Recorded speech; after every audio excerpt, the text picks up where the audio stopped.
The soft yellow light from the crystal chandelier in the luxurious office of Emma's gallery enveloped me. Emma, 60 years old, as I sat by the walnut wood table, examining a new abstract painting. The blue and yellow strokes seemed to tell a story of resilience.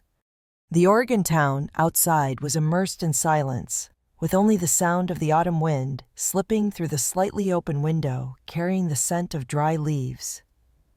And cool air. Emma's gallery. The art gallery I had built over the past 15 years was the cultural heart of the town, where I brought joy through paintings by famous artists and refined exhibitions. A gathering place for art lovers to share stories about the Harvest Festival.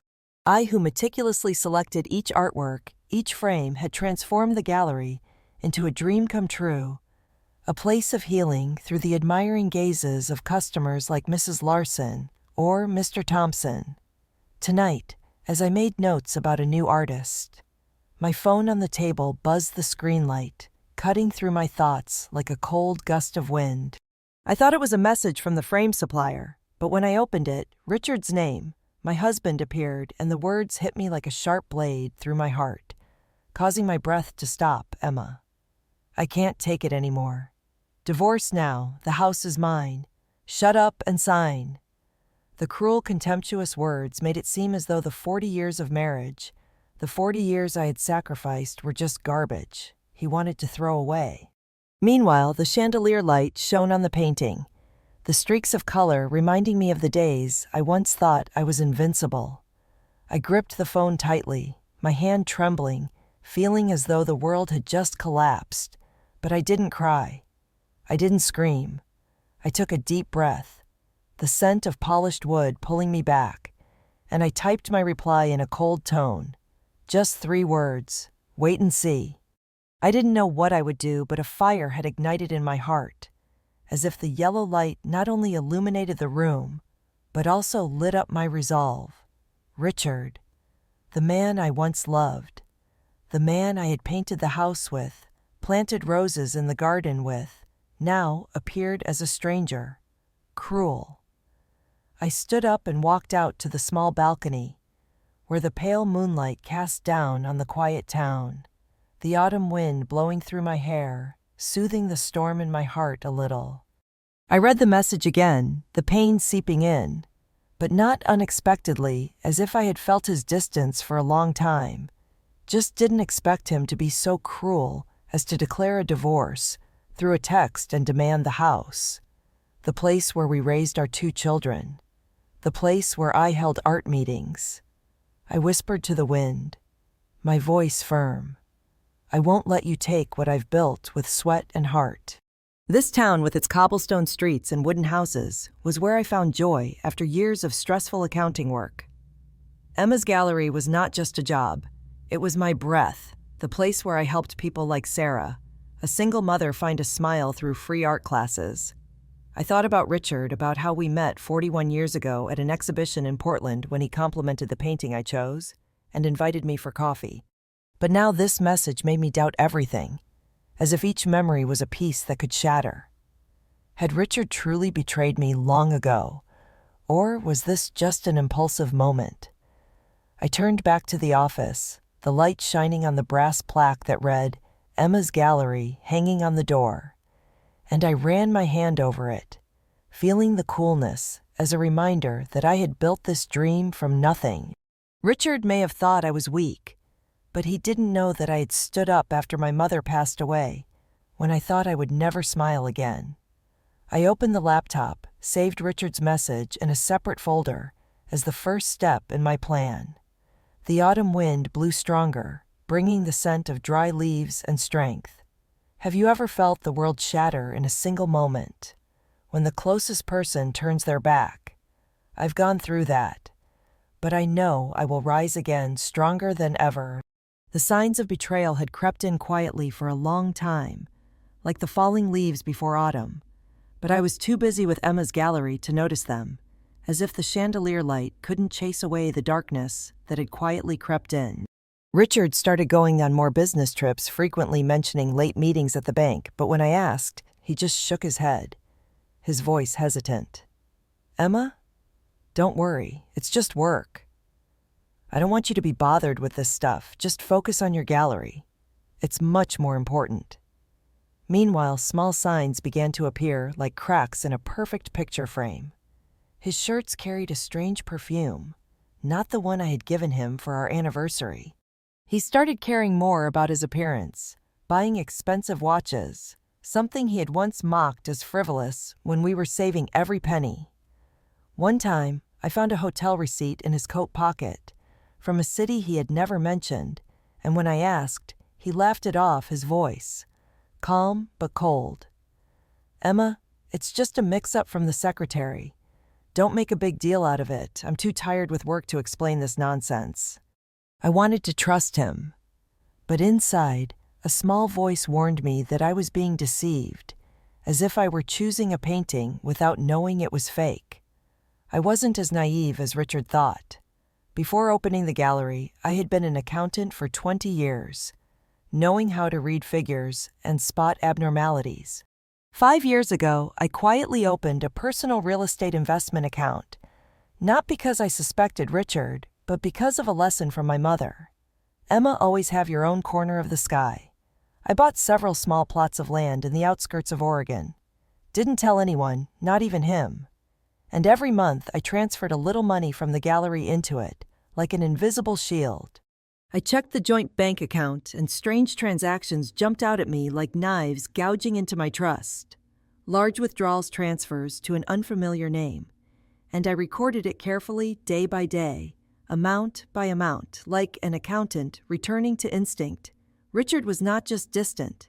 He was living another life right behind my back, as if I were just a piece of decor in the house he wanted to seize. I thought about the times he came home late. His phone always locked, the hugs growing more and more rare. And I told myself it was just a difficult phase, that we would sit on the porch together, growing old side by side. But now the divorce message had made me more awake than ever, as if the painting in front of me had revealed cracks that couldn't be hidden. I stood up, made a cup of chamomile tea, and looked out the window where the night in the quiet town was only interrupted by the sound of wind through the trees. I remembered the early days of opening Emma's gallery, when I worked myself to exhaustion, searching for artists, organizing the first exhibition that made the whole town marvel. Richard had supported me, or at least I thought so, but now I saw clearly that he had just viewed the gallery as part of the property to seize. I tightened my wedding ring, then took it off, placing it on the table, the chandelier light casting down like a farewell. It no longer held value. I turned back to the laptop, checked Richard's old emails, the things he had left on the shared computer. A hidden folder made my heart race, as if I had just discovered a fake painting in the collection. Receipts from a fancy restaurant, plane tickets, expensive gifts. I printed everything, organized it neatly, each piece of paper a fragment of betrayal. I didn't cry, but felt a cold determination, like a collector preparing to protect a valuable collection. Richard thought I was just a good wife, someone who picked paintings and organized exhibitions, but he was gravely mistaken. I had spent my whole life building, surviving, and now I would fight to protect what was mine. Close to midnight, the town slept, but I sat there, planning like an artist, sketching out my greatest masterpiece. Emma's gallery is my flesh and blood. The house is my memory. And Richard will not take them. Have you ever realized that the one you love the most is the betrayer? Like discovering a precious painting is a fake. I am living in that moment, but what I am about to discover will make Richard tremble. The next morning I woke up in the small apartment above Emma's gallery, the dawn light peeking through the window, but it did little to soothe the storm inside me, as if the sunlight couldn't pierce through the frosted glass of my pain. I looked in the mirror, seeing tired eyes, but there was also a spark of determination, like light reflected from a painting. I wore a cashmere sweater, brewed a cup of black coffee, and walked down to the gallery, where the paintings on the white walls seemed to tell the story of my journey. The doorbell rang, welcoming the first customers. But the atmosphere today felt heavier, as if the rumors of the divorce had spread throughout the town. Someone said Emma's gallery was drowning in debt, that I wasn't strong enough to keep it. Customers were fewer, only a few loyal ones like Mrs. Larson stopped by, asking about the new painting with her gentle smile. I stood behind the counter, arranging catalogs, answering customers, but every smile I gave felt forced, like a painting painted with trembling hands. Richard didn't just want to take the house. He was trying to destroy my entire life, as if he wanted to erase every trace of me in this town. At noon, a letter from Richard's lawyer was delivered to the gallery like a sharp cut. I opened it, my hands slightly trembling, reading the cold words demanding that I leave the house within 30 days, declaring that Richard had the right to own it, based on an old contract I had never seen. The sharp words were like a knife stabbing deep into my chest. But I didn't let myself fall. I sat down in the velvet chair in the small office, looking at the pile of bills on the desk. Rent, shipping costs for paintings, staff wages. It all felt like boulders weighing on my shoulders, but I thought about the early days of opening Emma's gallery when I worked to exhaustion searching for artists, organizing the first exhibition that made the whole town marvel. Now everything I had built was shaking, and Richard knew it well, like someone intentionally dropping a precious painting. I wanted to cry, wanted to give up. But then the gallery door opened, and Clara walked in, her sharp eyes and brisk steps, like someone bringing light into a dark room. Clara, my best friend from college, now a financial advisor in Portland, didn't waste time. "Emma, sit down. We need to talk, and I won't leave until you understand that you're not alone in this," she said, her voice full of determination. I poured coffee for both of us, and Clara looked over my books, flipping through the pages with focus, furrowing her brow when she saw the declining revenue. But then her eyes brightened when I revealed the secret real estate investment account. "Oh my God, Emma, you're a genius. You've prepared for this day without even knowing it," she said, her voice filled with excitement, as if she had just discovered a forgotten painting. The land I had bought in the Oregon suburbs had now increased significantly in value, not just a shield, but my fortress. Clara brought action, not just hope. "You need a good lawyer, and I know exactly the right person," she said, taking out her phone to call a friend who specialized in property disputes. She also suggested I host a small event at the gallery to dispel the rumors. "This town loves you, Emma. They'll stand by you just like they always come to your exhibitions," she said, her voice certain. I hesitated, my pride wounded, not wanting anyone to pity me, but Clara grabbed my hand, her voice firm. "You're not alone. Emma, don't let Richard think he can win by slandering you in this gallery." Her words were like a ray of light cutting through the darkness, and I nodded, feeling like I had found a lost part of my strength, as if I had just rediscovered a lost painting. In the afternoon, Clara returned with a group of loyal customers. Mrs. Larson brought her friends. Mr. Thompson from the grocery store came too, not just to see the paintings, but to tell everyone that Emma's gallery was still standing, that the rumors were lies. Mrs. Larson even brought one of my catalogs to a women's meeting, telling the whole town that no one held exhibitions as elegantly as I did. I stood in the gallery looking at the familiar faces, and my heart warmed, as if the light from the paintings was spreading. They weren't just customers. They were my family. The reason I opened this gallery. I began to take action, meeting the lawyer. Clara recommended a sharp woman named Helen, who specialized in property disputes. Helen looked over Richard's letter and scoffed. "He thinks you'll give up easily, but he's wrong. Emma, and I'll make sure he pays for this arrogance." She asked me to bring all the documents from the house contract to my investment accounts, and with each step I took, I felt stronger, like an artist preparing for the biggest exhibition. But every night when I closed the gallery door, I still felt a void, wondering what I had done wrong, for Richard to betray me like this. Clara told me not to blame myself. "He's not worthy of you, Emma. And you'll prove that to the world." Her words were like a wind blowing away the dark clouds, and I stood in front of the gallery door, looking at the streetlights reflecting on the Emma's Gallery sign. This gallery was the dream. I poured blood and tears into building, and Richard wouldn't destroy it. Have you ever felt like the whole world was against you, but you still found the strength to stand up? I was there, and what I was about to discover would make Richard pay dearly. A week after Clara sparked a glimmer of hope, I sat in the apartment above Emma's gallery, the pale moonlight streaming through the window like a painting of gentle light. I held a cold cup of coffee, looking at the papers on the table. Strange bills, Richard's emails, and meticulous notes about bank transactions.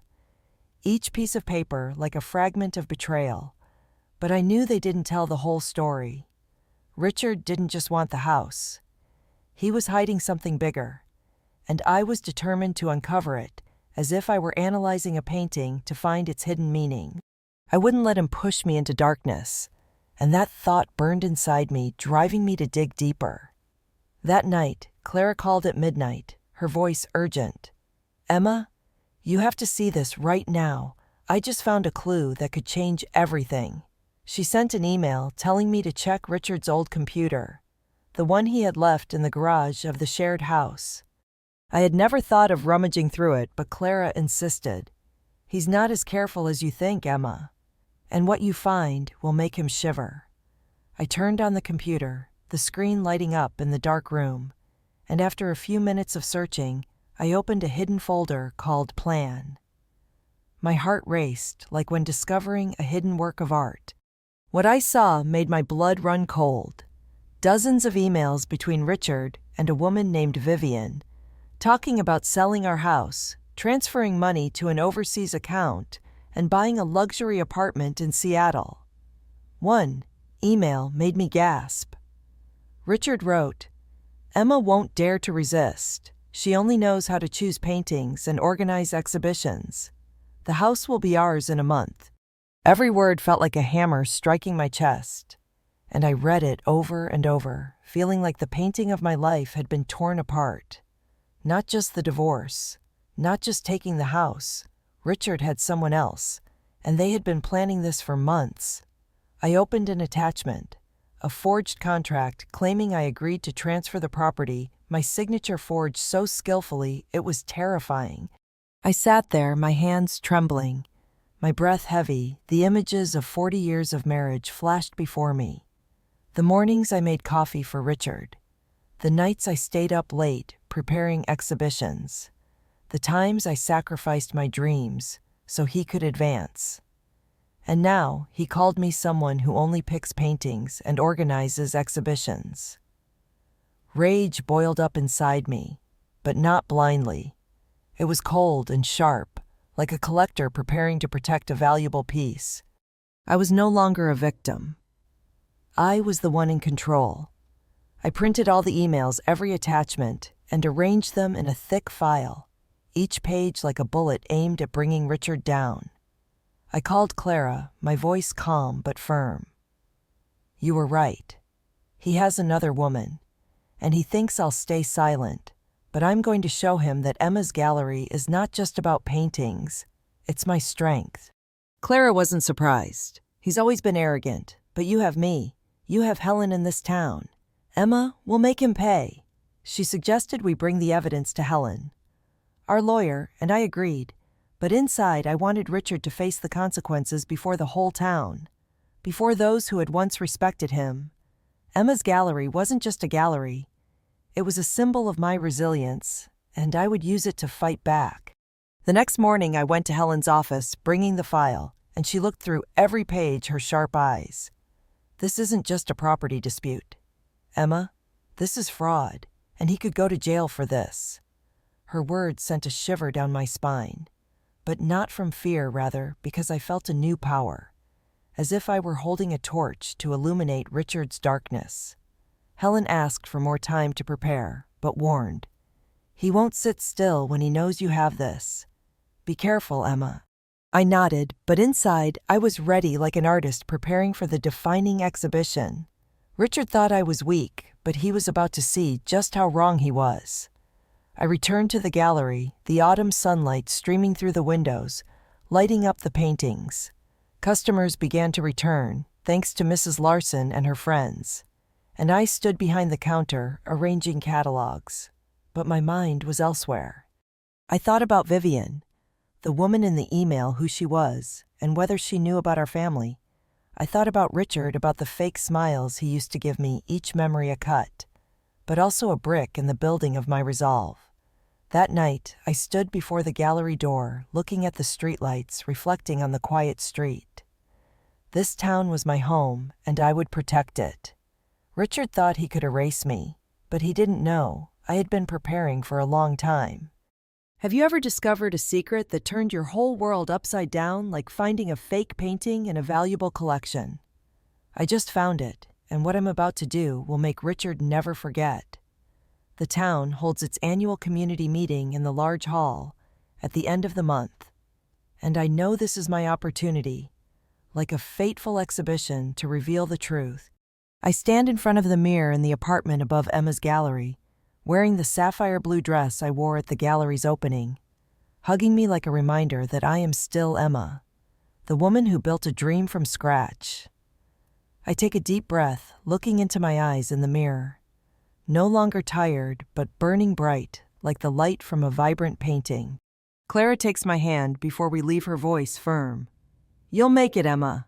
He doesn't stand a chance, and tonight the whole town will see your strength. The strength of Emma's gallery." I nod, the heavy file of evidence in my hand, like a collection of paintings ready to be revealed. Tonight, Richard will face the truth, not just with me, but in front of the whole town. The hall is packed, the warm yellow lights shining on the rows of wooden chairs, where neighbors, friends, and even strangers sit tightly like an audience waiting for a major exhibition. The smell of coffee and cookies from the buffet spreads, but the atmosphere is tense, like a storm about to hit. Richard sits in the front row, his suit pressed, a smug smile on his face, as if he were an invincible collector. I step up to the podium, my heels tapping rhythmically on the wooden floor. The murmurs fade, all eyes turn to me, as if I am the main artist of the exhibition. I place the file down, staring straight at Richard, who curls his lip as if I were a worthless painting. But that smile is about to fade. I begin to speak, my voice calm, yet sharp, like a knife finely sharpened. I'm not here to tell a sad story. I'm here to tell the truth, to reveal the true picture of the man this town once respected. I tell about Richard's message, how he demanded a divorce and stole the house we built, quoting his cruel words. "Emma, I can't take it anymore. Divorce now, the house is mine. Shut up and sign." The hall goes silent, only the sound of gasps, like the audience realizing a fake painting. I hold up the file, each paper a piece of evidence of betrayal, telling of emails between Richard and Vivian, the plan to sell the house, the fake contract with my signature. My voice rises strong as a declaration of war. He thinks I'm weak, that I only choose paintings and organize exhibitions. But I will not let him steal my dream. The dream I built with sweat and heart. I read aloud an email from Richard. "Emma won't dare to fight back. She has nothing but that gallery." The murmurs rise, but I raise my hand, signaling for silence, and look straight at Richard, my gaze piercing through his smugness. "You're wrong, Richard. I don't just have a gallery. I have the truth. I have this community. And I have myself, a woman who will never be defeated." I turn to the hall, my voice soaring like a speech for justice. Emma's gallery is not just a place to display paintings. It is my dream, the place where I poured my sweat and tears. And he wants to steal it, but I won't let him win. The hall erupts in applause. Mrs. Larson stands up, shouting, "We stand with you, Emma, just like we always come to your exhibitions." Mr. Thompson stands up too. Then the whole hall stands, the applause thundering, drowning out everything. Richard pales, his smile vanishes. He stammers, trying to stand, but the gaze of hundreds of people presses down on him like light on a fake painting. He is no longer the respected banker, but the exposed betrayer. I stand on the podium, my hand gripping the file, but my heart feels light, as if I've just finished my greatest painting. I step down. Clara hugs me tightly, whispering, "You were amazing, Emma. You turned pain into art." But I don't feel victorious, just strong, as if I've just broken the chains that have bound me for years. Richard leaves the hall, head down, stumbling. No one looks after him. They surround me, offering encouragement, sharing their stories. An older woman holding my hand, eyes misty. "You've reminded me that we should never give up, just like you defended Emma's gallery." That night, I return to the gallery, the streetlights shining on the sign, and I stand before the door, breathing in the cool fall air. This town, this community has stood by me. But more importantly, I've stood up for myself. Richard thought he could destroy me, but he didn't know. I had prepared for this. Have you ever stood before the world to demand justice, like unveiling a painting of the truth? I've just done that, but a bigger secret awaits me, and it will change everything. Early in the morning, I stand before the door of Emma's gallery, watching the sunrise crawl over the Oregon hills, turning the red leaves of autumn to gold, like a vivid painting before my eyes. The cool air carries the scent of damp earth and freshly brewed coffee from the service corner in the gallery. I take a deep breath, feeling my chest lighten after the night's confrontation at the hall, but that victory doesn't soothe the emptiness in my heart. As if a painting still lacked a final piece, I need to find myself again. Not just as a winner, but as the woman who once dreamed, who once loved life through the strokes of art. I hold a hot cup of coffee, walking to the riverbank near town where the quiet water flows like an abstract painting, telling an ancient tale. I sit on a flat rock, watching the river sparkle in the sunlight, and the months pass like a film reel. Richard's cruel messages, his contemptuous emails with Vivian, and the battle to protect Emma's gallery. I've stood up, I've fought, but I've forgotten to stop and breathe like an artist, too absorbed in a painting to care for her soul. I think about 40 years with Richard, the mornings I made coffee for him, the nights I stayed up late, choosing paintings, the times I sacrificed my dreams for his success. I wonder what I did wrong. Loved too much, or was blind.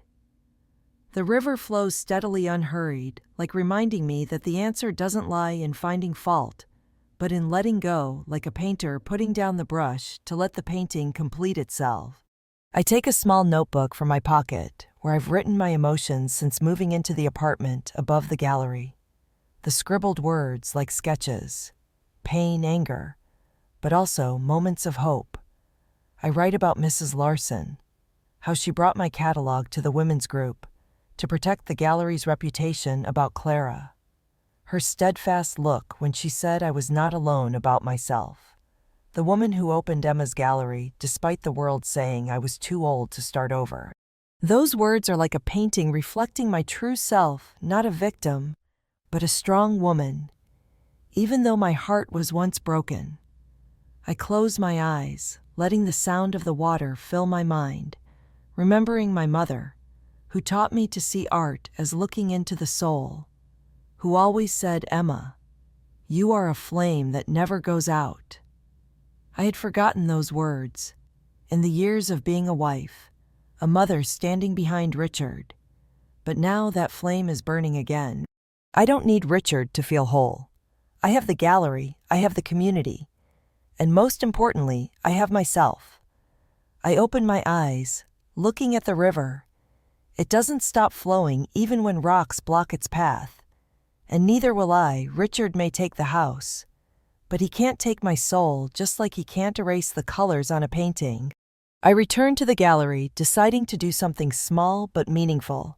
Choose a new painting to hang in the center, an abstract work full of color, like a declaration that I can still find joy in the simple things. When the painting is hung, the light shines through, making it glow like a hug from the past. I stand there feeling that I am no longer the betrayed wife, but Emma, the woman who brought art to the whole town. Clara stops by that afternoon bringing news from Helen. The lawyer says our case is very strong. Richard has no way out, and you'll soon get everything back. I nod, but my heart is no longer caught up in the storm of revenge. I've revealed the truth, and now I want to heal. I tell Clara about the notebook, the river, the new painting, and she smiles, taking my hand. You're finding yourself again, Emma. And that's the real victory, like a painting completed after many sketches. I stand up, wiping my hands on a silk cloth, looking out at the gallery where the customers are starting to fill up the doorbell, ringing like music. Mrs. Larson chats with her friends. Mr. Thompson talks about the Harvest Festival. They're not just coming to see paintings, but because of me. Because of Emma's gallery.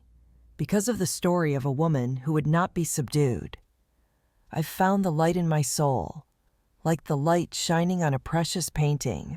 That night I write another page in the notebook about the river, about the sunrise, about the new painting, and that I'm no longer afraid. Have you ever had to relearn how to love yourself like finding color for a painting? I am doing that day by day, but what I didn't expect is that a bigger secret is waiting for me to uncover, and it will change everything. The morning of the trial arrived, and I stood before the town courthouse, the autumn sunlight filtering through the fiery red leaves, illuminating the sign for Emma's gallery in the distance, like a reminder of the dream I had built. I wore a dark blue suit, my hair neatly tied back, hands gripping a file of evidence, like a collector carrying a precious collection. Clara stood beside me, her sharp gaze like a warrior's.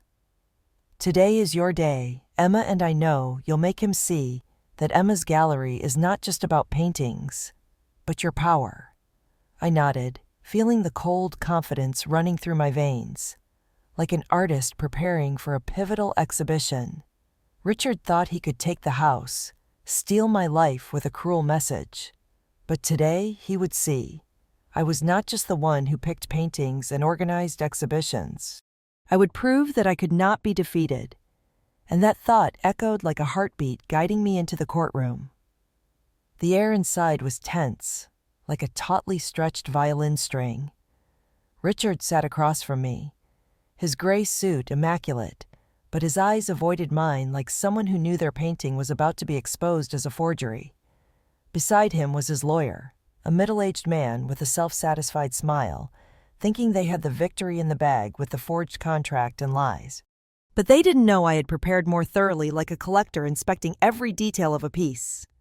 Helen, my lawyer, stood up, her voice sharp. Your Honor, we have evidence that Mr. Richard committed fraud, forged documents, and conspired to seize joint property. And today we will expose the truth, like revealing a counterfeit painting. She presented each page in the file emails between Richard and Vivian, the forged contract with my signature and illegal bank transactions. I watched Richard as Helen read his email aloud. Emma won't dare to fight back. She has nothing but that gallery. Her voice dripped with sarcasm, and the courtroom buzzed like an audience, discovering a fake artwork. Richard lowered his head, his hands clutching the chair, too afraid to look up, and I sat up straight, my gaze locked on him, as if to remind him that I was no longer the obedient wife he once scorned. Helen continued detailing how Richard transferred money to foreign accounts, bought expensive gifts for Vivian, and planned to sell the house we had built together, each piece of evidence like a bullet. And I saw Richard shrink with each shot. Richard's lawyer attempted to argue, claiming I had agreed to cede the property, but Helen cut him off, her voice as sharp as a knife. If Mrs. Emma agreed, why was the signature forged? Why did Mr. Richard hide the transactions, like someone trying to conceal a fake painting? She held up the signature analysis, proving it wasn't mine, and the courtroom fell silent, only the rustling of paper as the judge reviewed the evidence.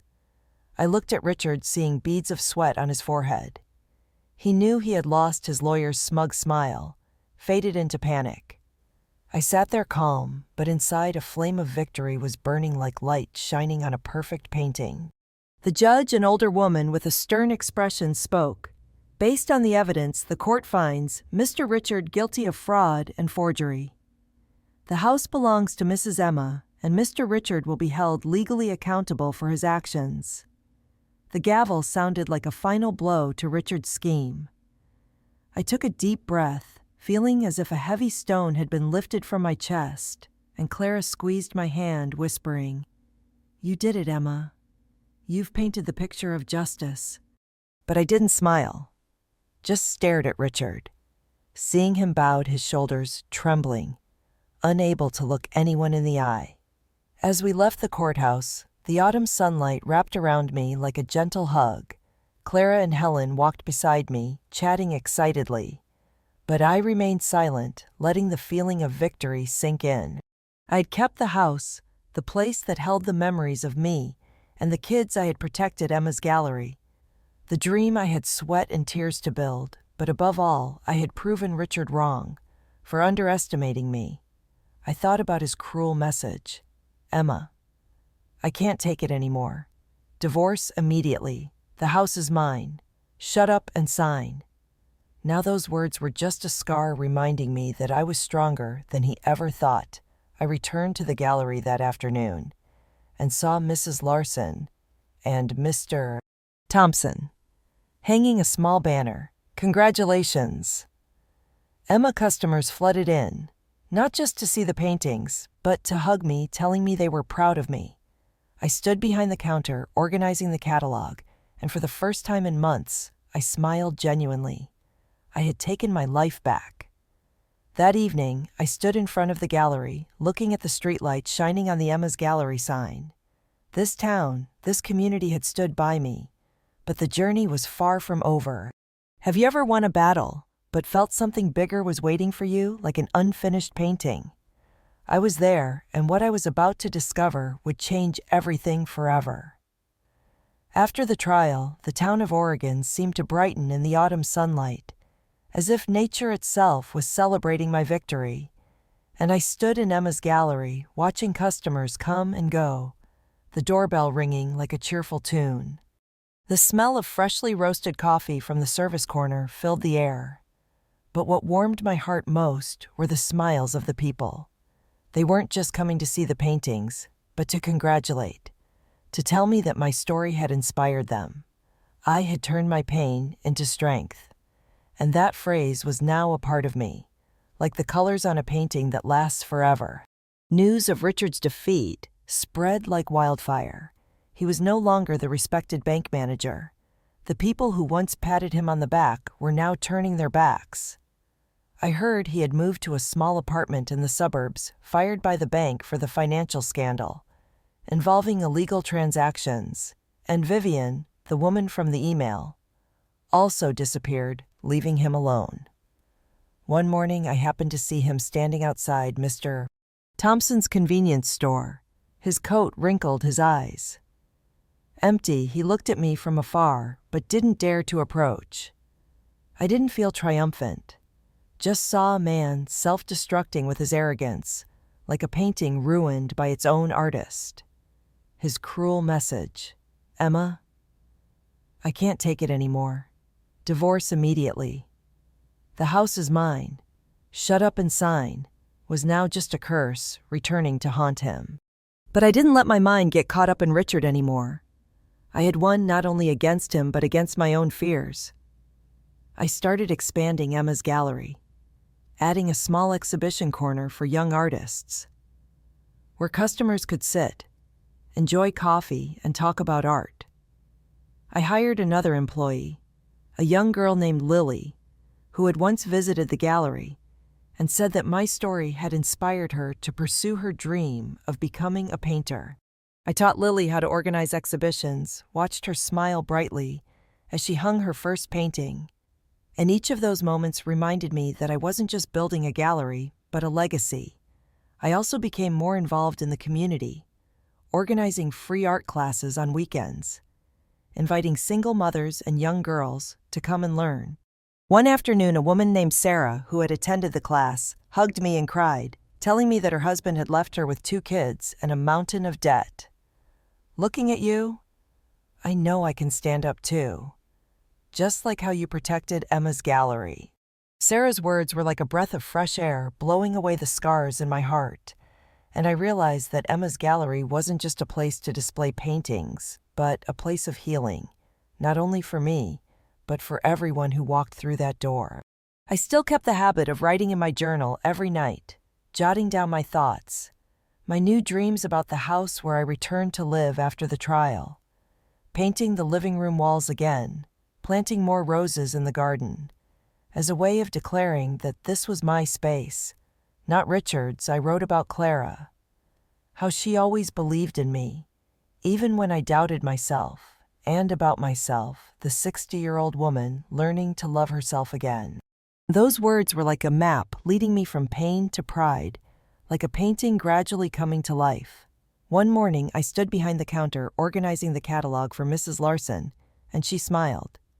"You've made the whole town proud. Emma's gallery is our pride." I smiled back, but inside, I was most proud of myself for rising from the ashes of betrayal. Not just to survive, but to live brightly. Emma's gallery was now busier than ever. Not just because of the beautiful paintings, but because people wanted to be a part of this story. They wanted to believe they could overcome the darkness just as I had. That night, I stood in front of the gallery, looking at the streetlights shining on the sign. This town, this community had given me strength, but the greatest strength came from within me. I thought about Richard, the consequences he was facing, and realized that justice wasn't just a legal victory, but how I stood up, how I rebuilt my life.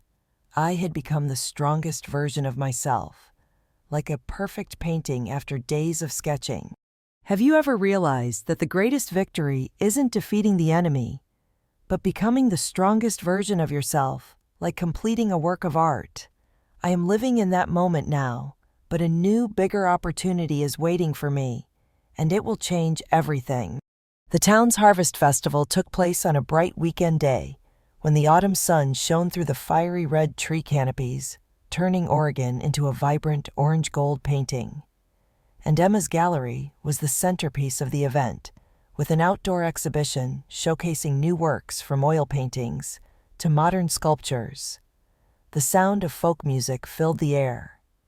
Children ran and played, and adults gathered around wooden tables, enjoying coffee and chatting about art. I stood in the exhibition introducing paintings to guests, a smile on my face, but my heart still awaited something, as if a bigger picture was waiting to be painted.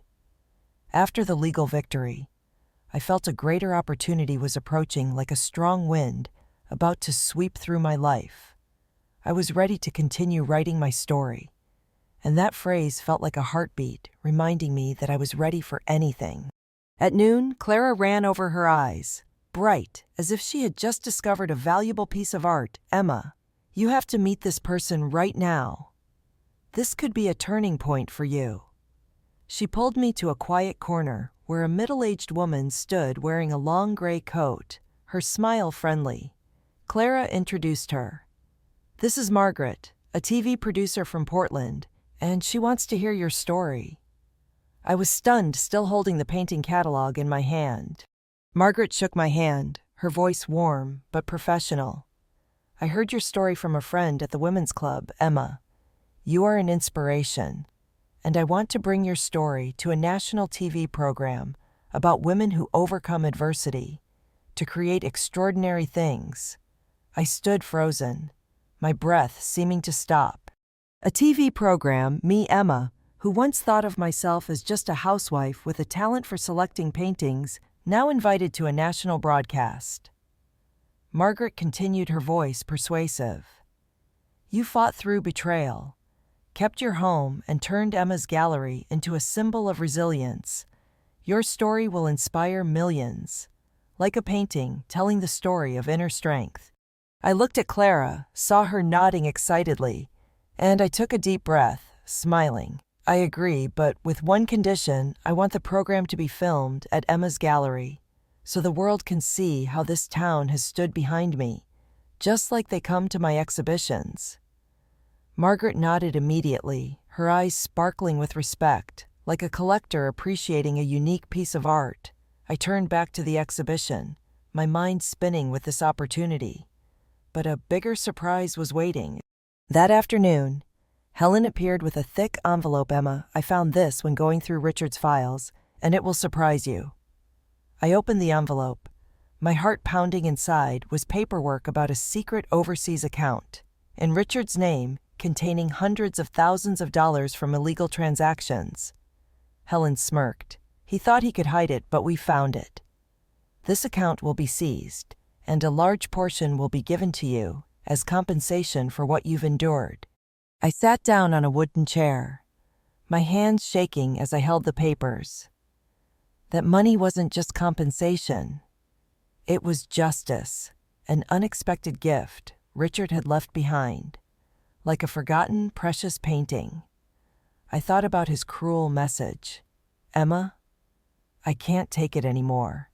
Divorce now. The house is mine. Shut up and sign." Now, he not only lost the house, his reputation, but also the hidden fortune.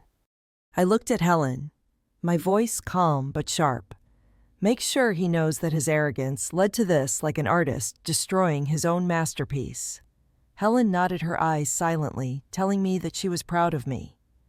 I decided to use the compensation money to expand Emma's gallery, build an outdoor space for summer exhibitions, and set up a small scholarship fund for young girls in the town who wanted to pursue their dreams in art like Lily. Every decision was a hammer smashing the remnants of betrayal. Like an artist repainting the picture of life, Richard wanted to destroy me, but he had unknowingly handed me the key to building a brighter future. The Harvest Festival ended with a spectacular fireworks display, lights exploding in the night sky. And I stood in the crowd, Clara and Mrs. Larson by my side, watching the sparks fall like a shower of stars.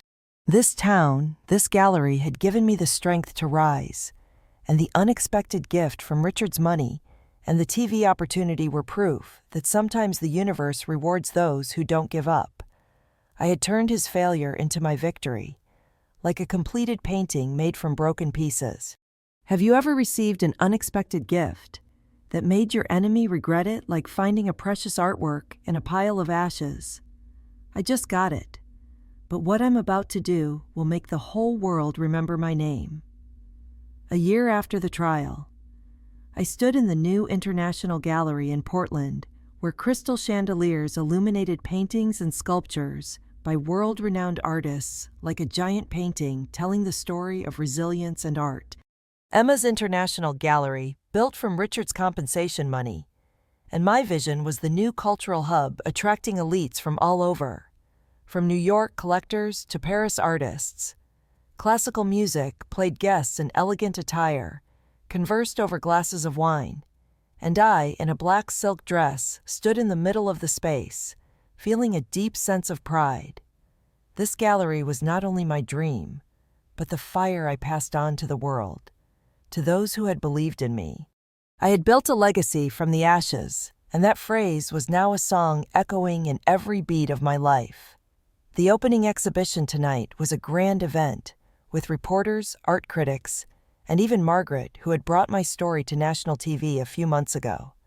That TV program had attracted millions of viewers from women who had been betrayed to young people, daring to dream big, and they sent letters, emails, even flew to Portland to meet me. A girl from Chicago wrote, "Emma, seeing you rise from betrayal." I dared to open my own small gallery. Those letters were like jewels, reminding me that my story was a torch, lighting the way for others. I still remembered Richard's cruel message. "Emma, I can't take it anymore. Divorce now. The house is mine. Shut up and sign." Those words once felt like a blade ripping my heart, but now they were just a fading memory, like a painting losing its color. Richard had disappeared from the town, no one mentioned him. And I heard he was living quietly in a distant city with no friends, no fame. His arrogance having dug his own grave. Justice had been served not only through the trial, but through the way I lived. Brighter than ever, Emma's International Gallery was a symbol of resilience. I held free art classes for women and youth, and Lily, my former employee, was now the manager here, creating unique exhibitions that attracted thousands. I looked at Lily, seeing myself from 30 years ago, a passionate woman unafraid of challenges. I also awarded the first art scholarship to Mia, a young girl who wanted to study painting in Florence. And when Mia hugged me, crying with emotion, I realized my legacy wasn't just the gallery, but the dreams I helped others reach. Clara was still my irreplaceable companion. She stopped by tonight, bringing a bottle of champagne and a mischievous smile. I bet Richard never imagined you would be standing in Portland, hosting an international exhibition, making the whole world marvel. I laughed loudly the first time in years, feeling pure joy, and we raised our glasses, watching the chandelier lights reflect on the paintings. Clara reminded me of the river where I used to sit, to heal about the notebook where I wrote my thoughts. You've come a long way, Emma, from a small gallery in Oregon to here. I nodded, my heart full, and still wrote in the notebook every night. But now the words were no longer about pain, but about new paintings, letters from the audience, Lily's smile as she hung a piece of art. I wrote about the house where I held dinners for my children and grandchildren, where laughter rang out, and about myself, the 61-year-old woman, learning to live for herself without needing anyone to define her worth. Those words were like a painting, telling the story of a woman who turned scars into medals. That night, I stood on the podium, looking at hundreds of guests, and said, Emma's International Gallery is not just an art gallery, but proof that no matter how life throws you into darkness, you can still paint the light. The applause roared like thunder, and I knew no matter what tomorrow brought, I had left an indelible mark. Have you ever realized that life can give you the opportunity to become a legend of your own, like painting a masterpiece from broken pieces? I did it, and Emma's International Gallery will forever be my flame, the legacy I leave for the world.